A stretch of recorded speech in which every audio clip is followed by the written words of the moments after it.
उर्दू।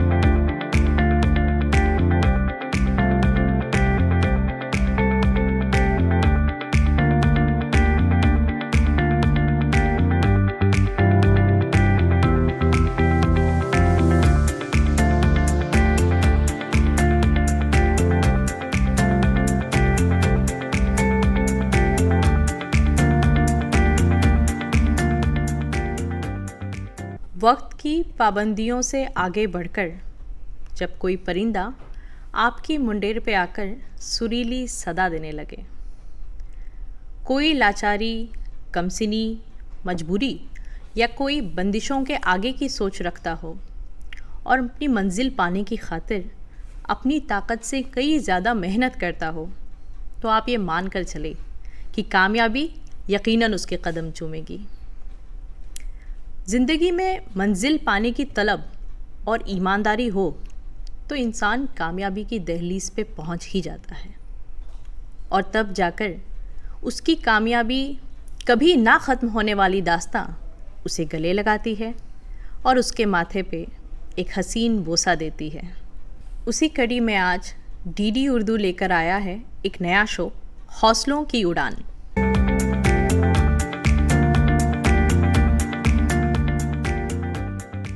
और मैं सोनम गिल, आपकी मेज़बान। तो चले आज आपकी मुलाकात करवाते हैं एक ऐसे बाकमाल शख्सियत से जिन्होंने ख़ुद को माशरे के सामने नज़ीर पेश किया है, श्री धर्मवीर कंबोज जी।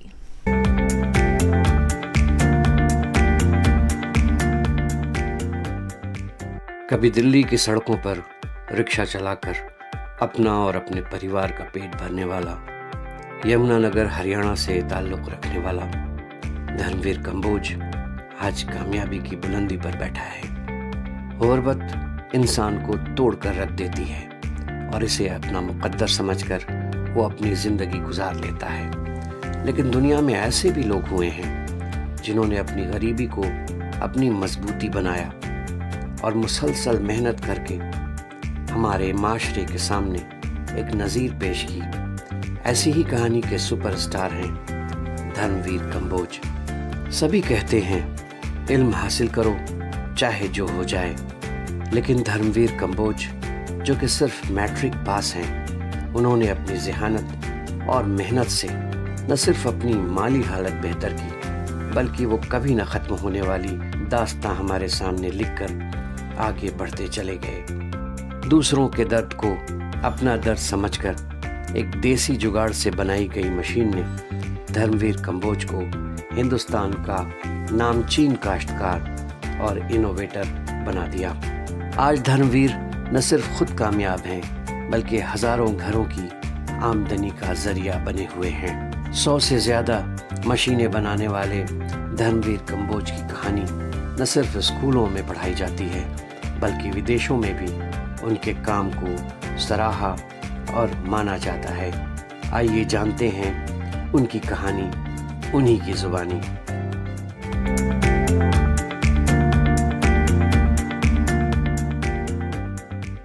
धर्मवीर जी, आपका तहे दिल से इस्तकबाल है हमारे आज के शो में।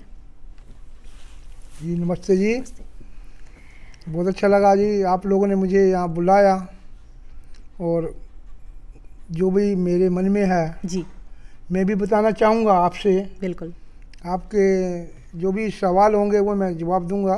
बहुत शुक्रिया। तो धर्मवीर जी, आपके बारे में मालूम होता है कि आप एक रिक्शा चालक थे, वहाँ से इनोवेशन की दुनिया के एक चमकते सितारे बन गए हैं। आज हम जानना चाहेंगे आपके इस सफ़र की शुरुआत के बारे में कि ये सफ़र शुरू कैसे हुआ। देखिए ऐसा है जी, मैं यहाँ दिल्ली में 86 में आया था और मेरे को बड़ी प्रॉब्लम थी पैसे की। मैं पैसे कमाऊँ, मैंने मैट्रिक तो कर ली थी जी, छठी में 2 बार फेल हुआ, फिर 9th में 1 बार फेल हुआ, फिर मैट्रिक में 2 बार फिर फेल हुआ। फिर आगे जो घर कैसे चलेगा, मैंने मदर मेरी हॉस्पिटल में एक्सपायर हो गई जी। और सिस्टर मेरी बीमार चली रही थी अभी। तो फिर मैंने शादी कराई और शादी करा के फिर मैं जी। मतलब सिस्टर का इलाज कराने लगा। और फिर सिस्टर का इलाज कराते कराते ही जो है ना, जब वो ठीक हुई जी। तो घर में बेटी ने जन्म ले लिया। 24 दिसंबर को बेटी ने जन्म लिया और कोई मेरे से 27 दिसंबर को कोई पैसे मांगने के लिए आया। सुबह सुबह किसी को पैसे देने थे मैंने, जी। क्योंकि अब कमा तो रहा था, खर्चे कर रहा था। पहले हॉस्पिटलों में किए, शादी पे कर लिया, जी। फिर और खर्चे तो बढ़ ही रहे थे। अच्छा। फिर मैं दिल्ली चला। पिताजी ने थोड़ा मुझको कुछ बड़ा बोला बोल दिया। जी। मैं थोड़ा गुस्सा आया उनसे। वो मुझे पिताजी ने कमाल कर दी, मेरी वाइफ के सामने इंसल्ट कर दी। उसको कोई पैसे मांगने वाले आया और सभी के सामने थोड़ा वो पिंच सी हुई बात। और मैं फिर दिल्ली चला आया। अभी शायद वहाँ मुझे कोई बड़ा रोजगार मिल जाएगा। जी। अपना मेडिकल का सर्टिफिकेट लिया तो चले, ऐसे ही चला। अब जेब में पैसे भी नहीं थे, दो रुपये पड़े थे। जी। और मैं वहाँ से निकला घर से और लाडवे तक गया। और फिर मैंने अपने घड़ी जो थी ससुराल से मिली हुई, जी। जी। उसको मैंने दुकान पे रखा और उससे 70 रुपये लिए। जी। और मैं फिर बस में बैठा और 35 रुपये किराया लगा मेरा दिल्ली लाडवा से। जी। तो मैं दिल्ली आ गया और यहाँ रात को आया मैं 12 बजे के आसपास। जी। बड़ी ठंडी थी, बड़ी शीतलहर चल रही थी यहाँ पर। जी। और मेरे को कपड़ा भी नहीं लेके आया। अच्छा। तो कोई बात नहीं, तो मैं कभी इधर हाथ सेक कभी उधर सेक, वहाँ बैठे ऐसे रात का गुजार ली। और 2-4 बार चाय पी ली। और सुबह मैं कभी मुझे कोई रोज़गार मिलेगा, जी। तो ऐसा कुछ भी नहीं है। कोई यहाँ कोई ऐसा तो था नहीं कोई रोज़गार की फैक्ट्री लग रही है दिल्ली में। बिल्कुल। तो मैं लोगों से पूछूं भी मुझे काम कहाँ मिलेगा। कोई बोले तू मजदूरी कर ले, चौक पे वहाँ जा खड़ा हो जा। जी। वहाँ मजदूरी के लिए लोग आते हैं चौक पे, कोडिया पुल पे, वहाँ लेबर इकट्ठी होती है, उनके साथ लेबर में चला जा। जी। मैंने सोचा ठीक है, मैं गांव का आदमी हूँ, हम्म। युवा था और मैं कसी भी चला सकता हूँ, जी। वजन बोरी भी उठा सकता हूँ, 100 किलो से भी ऊपर की भारी भी उठा लूँगा, तीसरी मंजिल पे भी चढ़ा दूँगा। जी। उस एक्सपीरियंस है गाँव के लोकल मेरे। बिल्कुल। लेकिन यहाँ कोई मुझे ना कोई बोरी के लिए आ रहा है उठाने के लिए, कोई ना कोई मुझे कसी चलाने के लिए आ रहा है। और मैं खड़ा, और जो मजदूर थे जी। वापस में गिट में इकट्ठे होकर के चले जाते किसी भी पार्टी के साथ में। बिल्कुल। मुझे कोई नहीं लेके जा रहा। कोई पूछता भी क्या करते हो तुम, क्या जानता है, कैटरिंग जानता है कोई, मुझे पता ही नहीं कैटरिंग का मतलब क्या है। सही।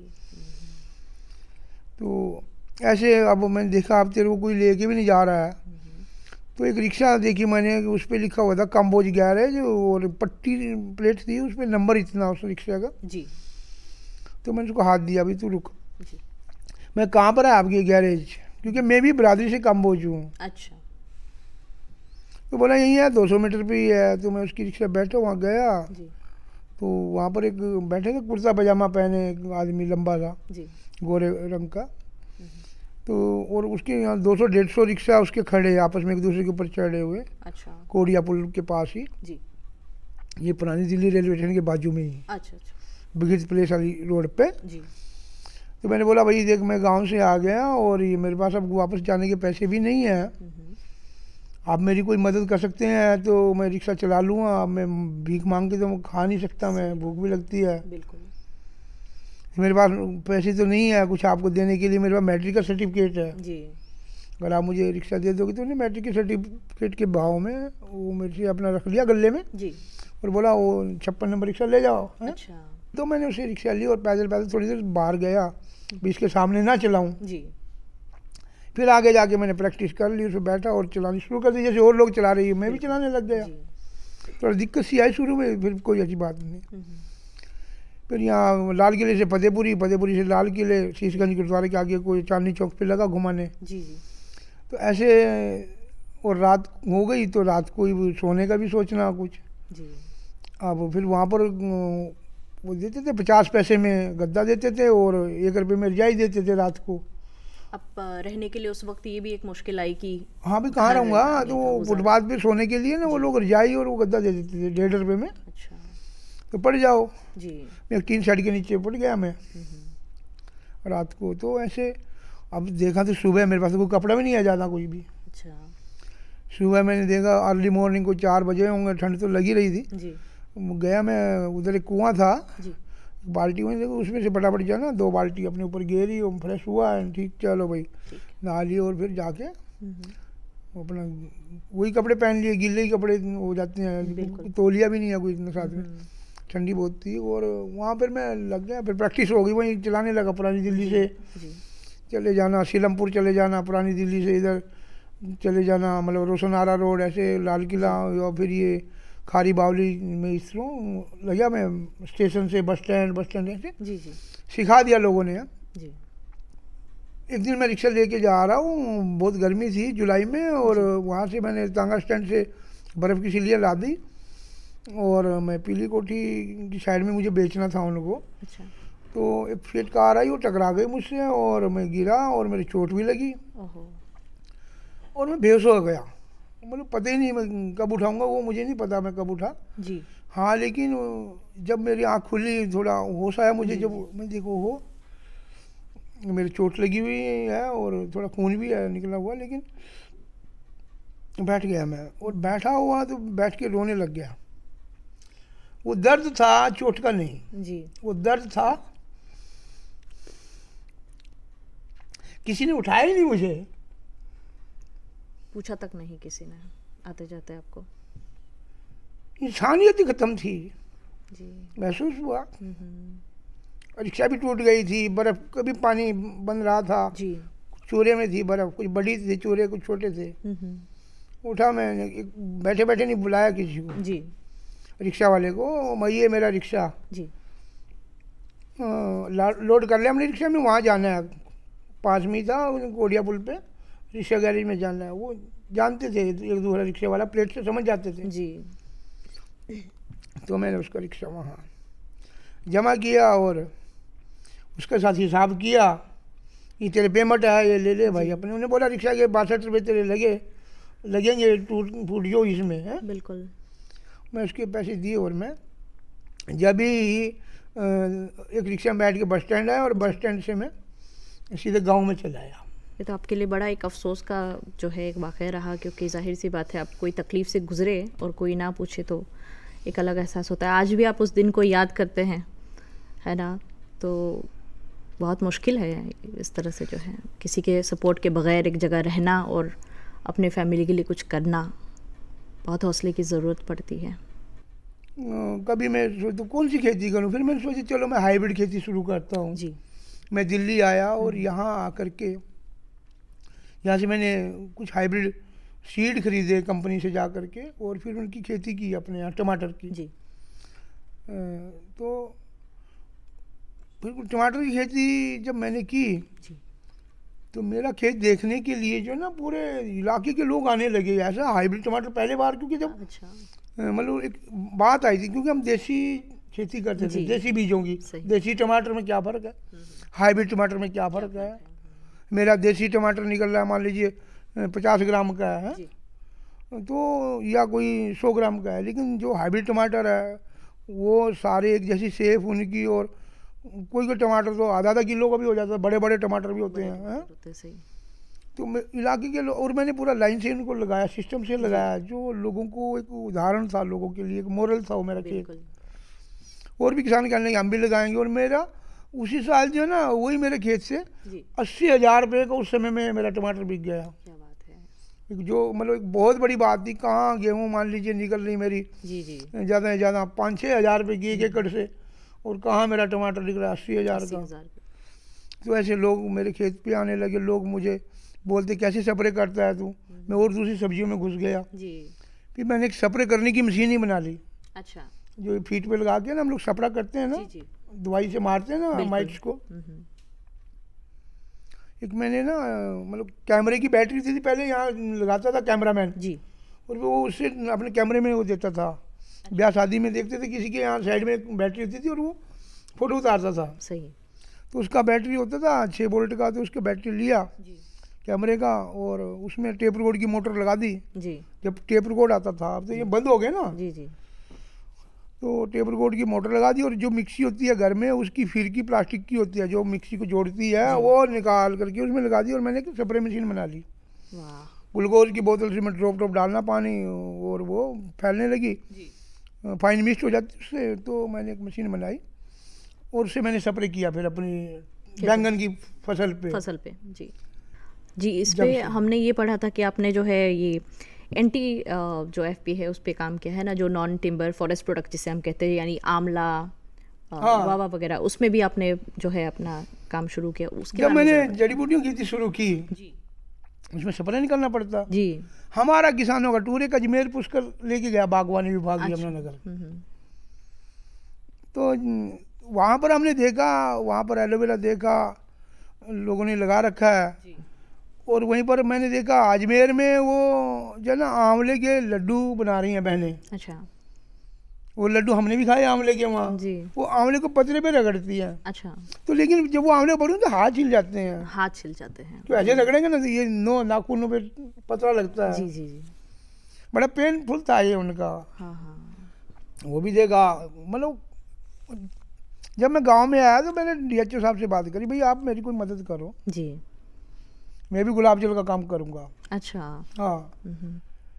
तो और मैं ये जो आंवला जो है ना इसकी भी मशीन बनाऊंगा मैं। क्योंकि आपको वो तकलीफ हुई, वो छिल रहे थे तो हाथ। वो ट्रिपल एम स्कीम के तहत अच्छा। जो बागवानी मिशन होता है उसमें जी। किसान जो है ना अगर कोई अच्छा कोई वो बना रहा है उसे सब्सिडी के तौर पे देते हैं। अच्छा हैं? ये सही। भी गुलाब जल का काम करूँगा मैं, तो उसमें 1 लाख रुपए का बिल दिया मैंने जी। और 25,000 उन्होंने दिए मुझे। ओके। फिर गांव में आके रात को बैठा, सोचा, प्लान बनाया, भाई ऐसी मशीन बना दूं जिसमें गुलाब के फूल डालेंगे जी। और उसकी भाप वहाँ से उधर जाएगी। हम्म। स्केच जी। स्केच बत्ती में शुरू कर दिया। बिल्कुल। और ऐसे ही फिर मैंने एक मशीन का प्लान बनाया। तो फिर वो कौन बनाएगा इसको, फिर वो उसको फैब्रिकेटर ढूंढने शुरू कर दिया, भाई कोई तो बनाएगा। आपकी वर्कशॉप में गया, उसकी वर्कशॉप में गया, उनकी वर्कशॉप में गया। जी। तो ऐसे एक वर्कशॉप में मेरी बात हो गई फिर जी। कि मैं बना दूंगा भाई। तो उसको मैंने वो जो 25,000 से 1,000 मैंने खर्च कर दिया था। अच्छा अच्छा। तो 24,000 से मैंने 20,000 मैंने बुक कर दिया, भाई तो अब बनाओ जी आप। बनाइए। ठीक है। तो चलो जब वो मशीन बनी, मैंने किसी से बोला भी, भाई मैंने पैसे भी दे रखे हैं, हर रोज़ बातें ही करते हैं हम लोग, जी। चाय पी के चलाता हूँ, मशीन तो बनी नहीं रही है। तो एमएलए साहब थे, उनको बोला मैंने, तो उन्होंने उसको बोला भाई को, तो उसने फिर वो मशीन बनाने में मदद हाँ टाइम फिर कवर कर लिया। अच्छा। मैं मशीन को घर लेके आया, फिर मैं उससे काम शुरू किया मैंने। जी। वही आंवले डाले उसमें, तो आंवले ने उसने कद्दूकस करना शुरू कर दिया। अच्छा। और एलोवेरा डाला, उसने एलोवेरा का जूस बना दिया। जूस बना दिया। और फिर मैंने ये बात अखबार में दे दी। अच्छा, ताकि और लोग जो है हाँ, इसको जानकारी जाने। लोग सही बात। मिलनी चाहिए। बिल्कुल। अब भाई वो जो है ना, भाई एक ऐसी मशीन है जो 1 घंटे में 200 किलो आंवले को कद्दूकस कर लेती है। वो जामुन का भी बीज नहीं तोड़ती। आंवला हार्ड है, जामुन सॉफ्ट है। जी। और जो मतलब कोई भी बीज वाला फल जी, है जी। वो उसको बीज नहीं तोड़ती वो। अच्छा। ये बात आई। तो जो बड़े बड़े लोग हैं जो इनोवेशन पे काम करते हैं, उसमें एक संस्था है हनी बी नेटवर्क अच्छा। अहमदाबाद में, एक सृष्टि है जी और एक नेशनल इनोवेशन फाउंडेशन है, ज्ञान है। जी। तो ये संस्थाओं को मेरे बारे में पता लगा। अच्छा। उसके जो ये संस्था बनाने वाले प्रोफेसर अनिल कुमार गुप्ता जी हैं, जी IIM के। जी। तो वो उन्हें जब पता लगा तो एक आदमी मेरे यहाँ, उन्होंने लेटर भेजे इनोवेशन फाउंडेशन ने कि भाई ये आपके पास मशीन है। मैंने लेटर को कोई जवाब नहीं दिया। अच्छा। फिर दोबारा उनका एक आदमी आया यहाँ, उसने बोला आपने कोई मशीन बनाई है? मैं कहा हाँ बनाई है। तो उसका उन्होंने फ़ोटो लिया, वीडियो बनाई। और वो कहने लगा आप ये जो सामान बेच रहे हो, तो उसमें मैं लिखता था होम मेड बाय किसान धर्मवीर। ओके, आप वो लिखते थे जो जैसे मैंने मान लो एक बोतल ले गया, मैं दिल्ली से बोतल लेके गया और उन पे मैंने अब वो एलोवेरा का जूस भर दिया, डाट लगा दी, बिल्कुल। सील भी हो गई। जी। अब उसमें क्या लगाऊं? लेबल तो लगाना पड़ेगा ना, बिना पैकेजिंग लेबल के के। कौन खरीदेगा? सही बात है। तो फिर मैंने सोचा मैंने क्या नाम लिखूँ मैं इस पे। तो मेरे बेटे का नाम प्रिंस है, अच्छा। तो उस पर लिखा प्रिंस एलोवेरा जूस। ओके। एक प्रिंट करवाया। जी जी। और अब क्या लिखूँ इस पे? मैन्युफैक्चर्ड बाय लिखे जाते हैं ना। जी जी जी।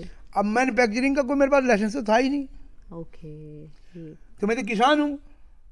तो फिर मैंने, जब मैं खेती कर सकता हूँ तो मैं प्रोसेस भी कर सकता हूँ। अच्छा, ये भी खूबसूरत ख्याल है। बिल्कुल बिल्कुल। हैं? तो मैंने लिख दिया उस पर home a village farm fresh जी। प्रोडक्ट होममेड बाय किसान धर्मवीर। क्या बात है। कोई पकड़ेगा देखी जाएगी। बिल्कुल बिल्कुल। भाई होममेड कर दिया मैंने, घर का बना हुआ का बना है, मेरे घर का बना हुआ, मेरे खेत का है। जी।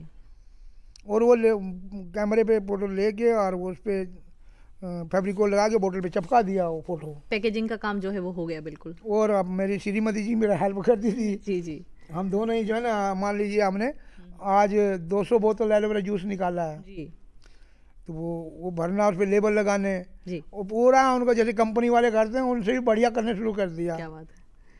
आंवला कद्दूकस करने का प्रॉब्लम खत्म कर दिया, क्योंकि जो बहनें मेरे गांव में वो आंवला उनको पत्र दिए मैंने जी जी। कि चलो कद्दूकस करो, तो उनके हाथ चीरने लगे। मगर रुको रुको, मेरी मशीन है, तीन है। मैं देखता हूँ। वो एक बहन जो है ना पूरे दिन में 8-9 किलो आंवला ही कद्दूकस कर पाती थी, छोटे छोटे आंवले। छोटे छोटे। हाँ। और ये दर्द होता होगा, तकलीफ होती ये होगी। मशीन जो है ना घंटे में 200 किलो आंवला कद्दूकस कर रही है। क्या बात है। वो 200 किलो एक घंटे में हो गया, तो फिर उसका जूस 65% आंवले में जूस है, अच्छा। बिना पानी डाले। अगर प्योर जूस आंवले का जी, निकाल जी। रहे हो आप, 65% है जी। अच्छा। आंवला मान लीजिए 10 रुपए किलो, जी और आंवले का जूस 150 रुपए किलो, 150 रुपए लीटर। और जो उसकी भोग बची है, उसमें बिल्कुल। चीनी डाली, थोड़ा नमक डाला, मसाले डाले, पकाया, जी। वो स्वादिष्ट आंवले के लड्डू बना दिए उसके। अच्छा। आंवले के लड्डू फिर 200 रुपए किलो। ओके। अब नेशनल इनोवेशन फाउंडेशन ने जी। ये सारा उसने देख लिया ना, जब लिख के ले गया विष्णु माथुर जी, अच्छा। उन्हें मुझे जयपुर बुलाया। ओके। और जयपुर में एक 5 स्टार होटल में प्रोग्राम था, जी। इंडिया नहीं, एशिया एंटरप्रेन्योर्स अच्छा। का एक प्रोग्राम था, जी। Grass root innovation okay. Asia entrepreneurs, इसमें कुछ था। जी। तो अब वहाँ एक 5 स्टार में मैं रुका, दूसरे 5 स्टार में मैं प्रोग्राम था, जी। और वहाँ एक बहुत बड़ा स्क्रीन, जी। उस पर मेरी वो मशीन दिखाई उन्होंने, क्या बात है। जिस पे ले और मेरे प्रोडक्ट, जी जी। और वो ऐसे लोग बैठे उसमें फिल्म हॉल में, जी जी। बड़ा वो था हॉल। अच्छा लगा, मतलब वो तो मुझे फिर 2009 में 8 में ये मैंने 6 में 7 में ये मशीन बनाई, जी। 8 में मेरा इसका पूरा डेटा ले लिया उन लोगों ने। ओके। 2 साल लेते हैं वो लोग। जी।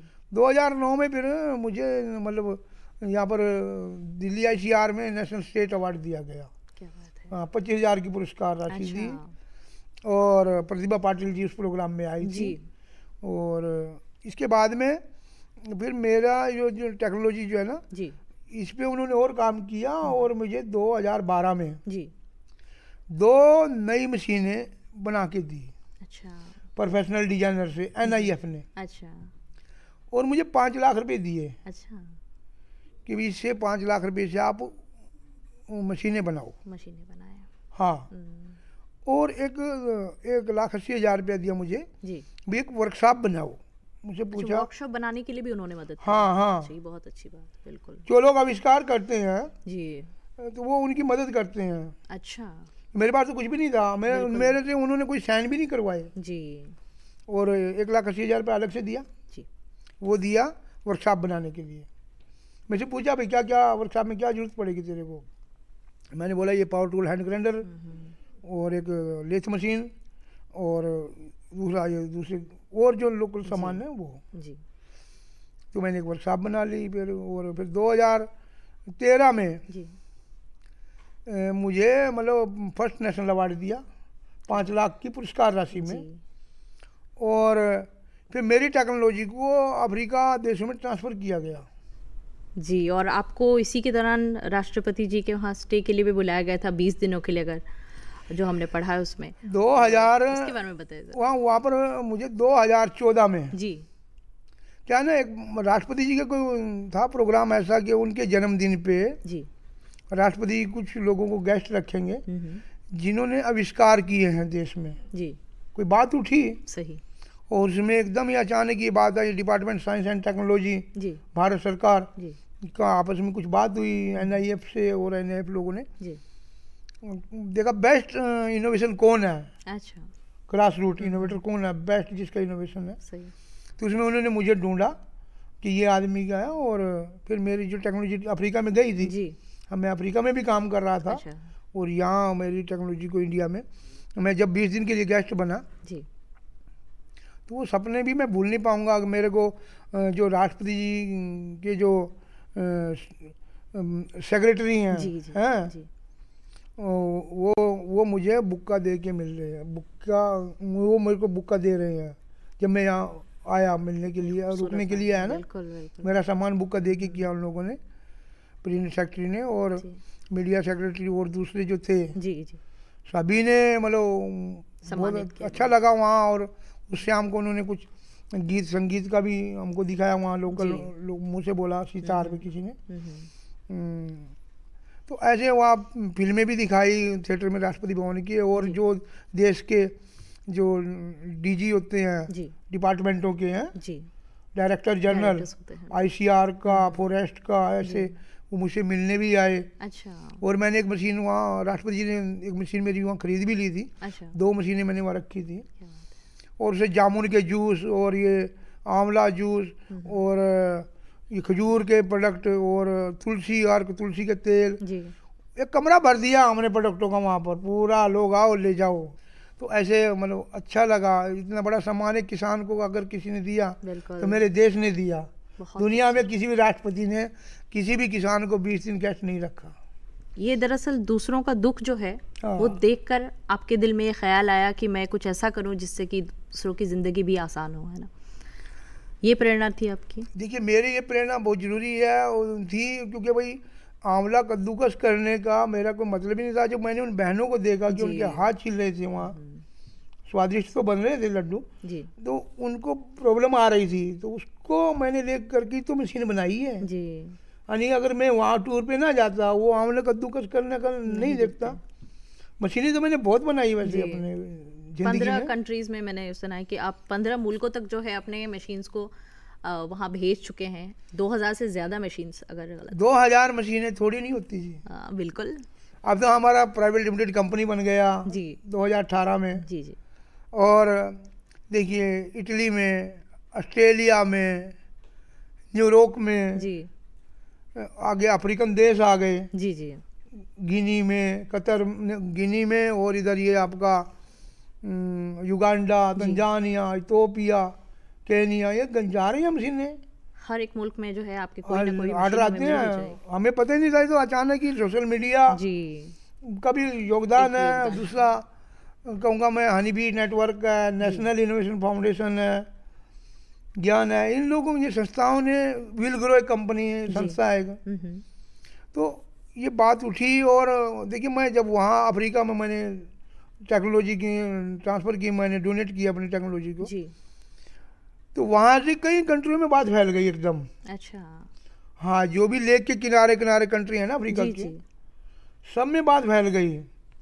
और मज़ेदार बात बताऊँ, मैं जिम्बाब्वे का राष्ट्रपति यहाँ आया, इंदिरा गांधी ऑडिटोरियम में एक बार यहाँ बड़ा प्रधानमंत्री जी ने समारोह किया था। अच्छा। कहीं पूरे अफ्रीकन देशों के राष्ट्रपति बुलाए थे। एक आदमी तो अपनी 50 बीबी से ज़्यादा को लेके आया था, यदि आपको याद हो। अच्छा। हाँ, 15 मतलब जुलाई को जी 2015 में हमारी जिम्बाब्वे का राष्ट्रपति रॉबर्ट मुगाबे भी वो मशीन मेरी वहीं से उठा के लेके गया अच्छा। कि ये मशीन को पैक कर दो और जब भी मैं जाऊंगा तो ये मैं लेके ही जाऊंगा साथ में।